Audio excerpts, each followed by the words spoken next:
பேருமே முக்கியமான சாட்சிகளா இருக்கீங்க. நீங்களும் உங்க ஒய்ஃபும் கோர்ட்டுக்கு வர வேண்டியதா இருக்கும். ஏண்டா டேய், எனக்குன்னே வருவீங்களாடா? ஏன்ட்ட சரசம் பண்றக்கே ஓட்டாப்பே உங்களை பெற்றுறாங்களா?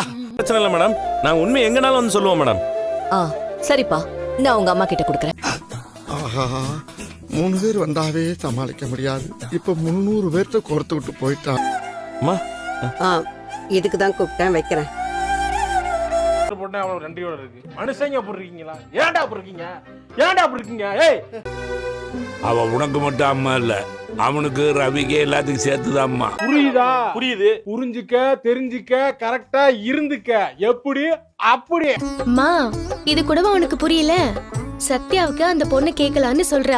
தெரியாது, விளையாட்டுத்தனமா இருந்திருக்கு. வாங்க, சமுதாய கூடம் வரைக்கும் ஒரு ரவுண்ட் போயிட்டு வரோம். வாயா வாயா. கட்டி கொடுக்கறாங்களோ அவங்களுக்கு தான் இந்த பெரிய ஆர்டர் கொடுப்பேன்னு மேனேஜர் சொல்லிருக்காரு. அதான் கட்டிட்டு இருக்கோம். பத்துருவோமா? பாத்துருவோமா? பார்க்கலாமா? பார்க்கலாமா? கேட்கலாமா? தூக்கலாமா?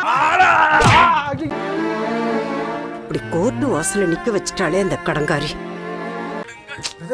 என்னச்சு சோகமணி? என்னங்க அது நியாயமா அப்படி பண்ணலாமாங்க? அப்படியெல்லாம் நடந்ததே இல்ல. நான் கூட இந்த டிவோர்ஸ்க்காக கோர்ட்டுக்கு வருவேன்னு கனவுல கூட நினைக்கலமா. பார்க்க பெரிய மனுஷன் மாதிரி இருக்கீங்க, இளவுல இழுத்து விட்டுறீங்க போல. இதெல்லாம் சொல்லாதீங்க சார். கிடையாது, தேசப்பட்டு நமக்கு இருக்குங்க.